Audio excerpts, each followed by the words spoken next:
Think hiring a web designer is just one price? Well, think again. There are hidden costs that most people don't plan for, and they can add up fast.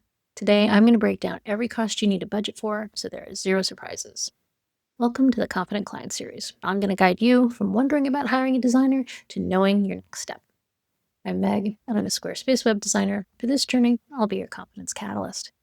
I help women service providers and creative professionals bridge the gap between their expertise and their online presence so they can show up confidently online.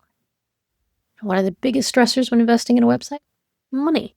Not knowing your full financial picture. You see a design package price and think, okay, that's what I need to save. But then surprise costs will pop up and suddenly you're scrambling to find money to cover.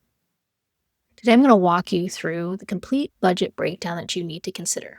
Design fees, platform costs, ongoing expenses, and optional add-ons. By the end, you should know exactly what you need to plan for and what's negotiable versus not negotiable. So you can make a confident decision going forward that you're financially prepared for the investment. So category 1, design fees. What are you going to pay your web designer? Depending on the designer needs, they're going to have different options. As we've mentioned in previous video, some designers will build a full website in a design day, VIP day format. Others may offer semi-custom website designer template customizations where they work with a template you've already purchased from them or somewhere else to customize it to fit your brand. Finally, there's custom website design, where you're going to get a fully bespoke custom website built for you by design.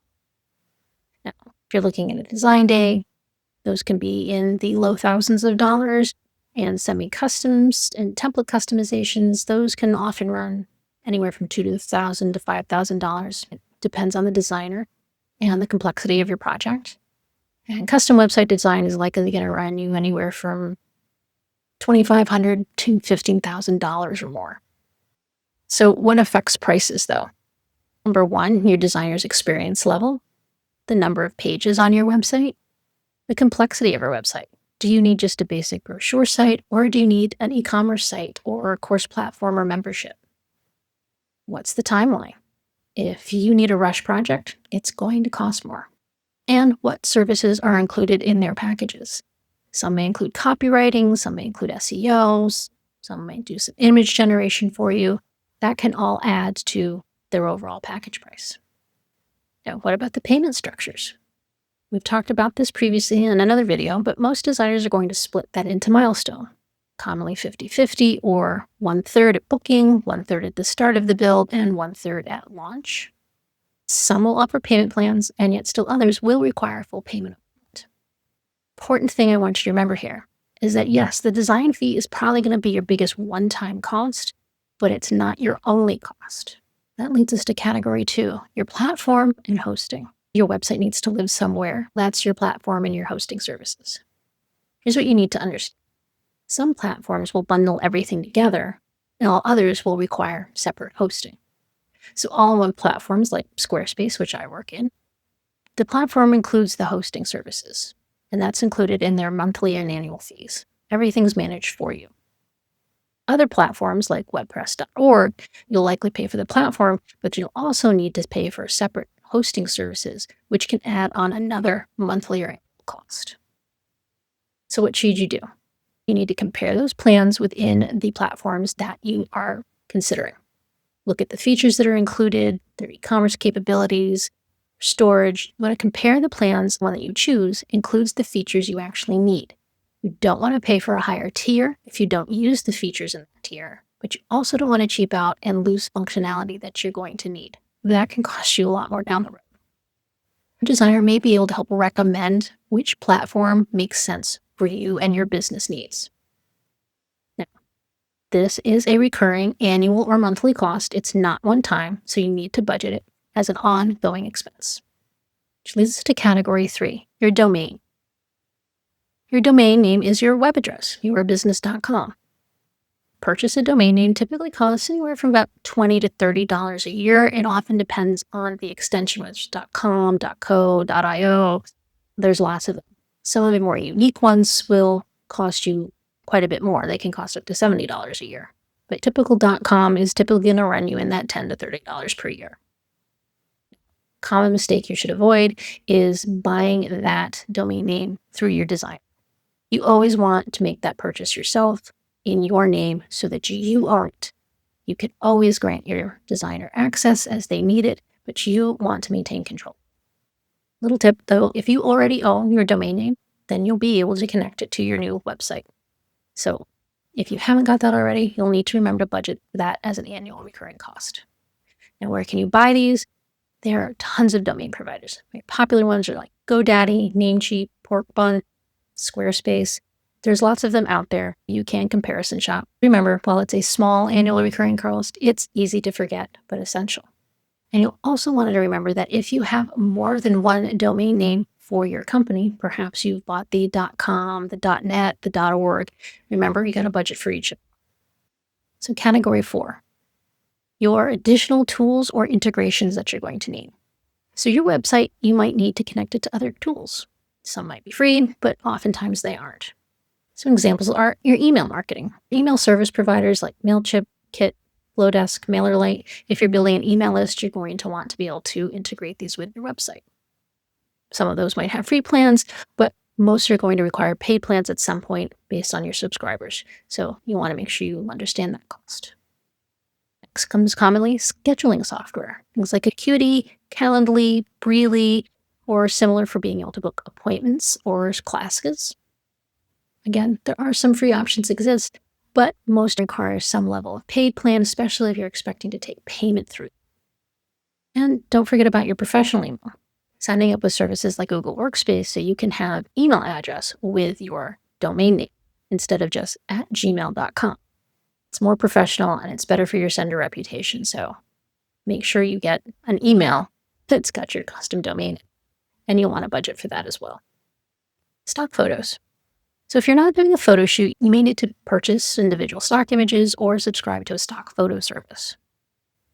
Some of these may be free, but your higher quality, more unique images are going to come from a paid offering. And some of those are a subscription basis, and others you can just buy per the image. So that's something to consider too, and you want to budget for that. Now, here's where you need to ask your designer. What integrations do they include in their packages? What will you need to pay for separately? You should not expect them to be purchasing and paying for any of those pieces of software, but you do need to know if in your package includes the cost of them connecting them for you and integrating them into your website, or whether that will require an additional fee on top of your package price. Category 5, your content creation.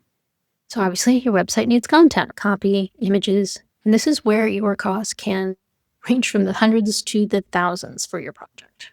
We mentioned briefly about photography and stock photography, but other options for photography include your traditional photo shoots, or AI photo shoots now are becoming more popular, your stock photo libraries, or using your own phone photos. Each is going to have different costs and quality levels. Budget for the best quality that you can afford. It will make a difference on your website.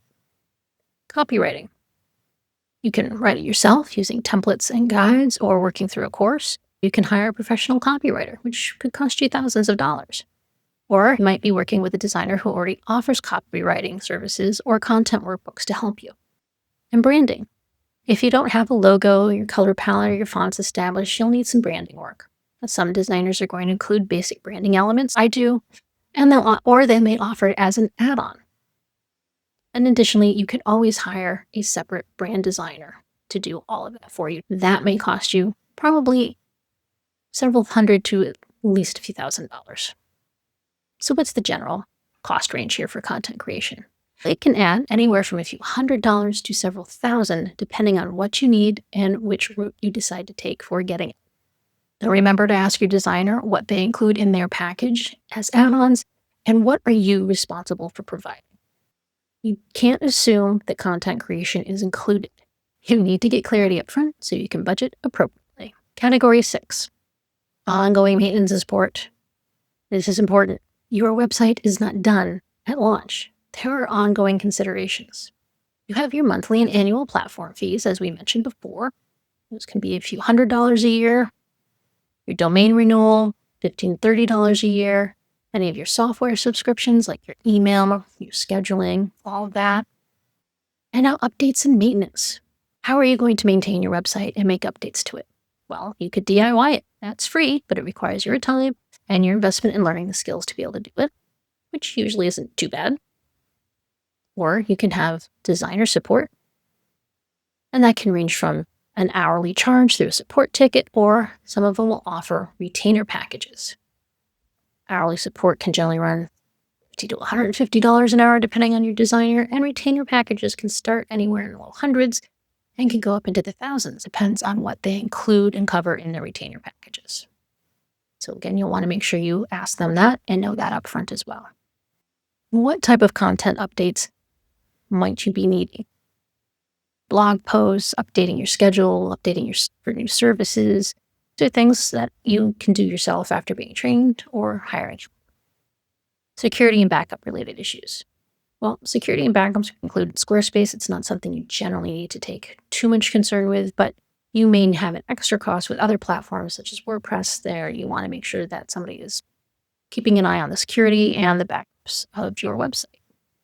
But you need to budget realistically. So even if you manage your own updates, you're going to need to plan some time each month to put that aside, or for budgeting for occasional help from a designer, unless you go with a monthly retainer plan, in which case that makes it easy to budget a monthly recurring expense. And that can also sometimes give you some great peace of that you have that set up and you don't have to have anything rushed through. So as you can see, your budget is going to consist of some one-time fees and some ongoing fees. And when we take out the one-time package fee of hiring a designer to build your website, and we're thinking about the ongoing expenses, they're going to range anywhere from several hundred to potentially several $1,000s a year, depending on your needs and what your budget can tolerate. But knowing what these things are that you need to think about and budget for will help you have more realistic numbers to plan around and make good decisions. So here's what I want you to take away from this video. Budgeting for a website isn't just about the one-time design fee. It's about understanding the complete picture so you're not caught off guard. A smart approach: get a list of everything that you need or that you think that you're going to need. Get quotes from designers. Make sure that you ask what's included in their packages and what will be extra. Budget for your first year cost and your ongoing costs. And always build in a 10% after what's included and what's extra.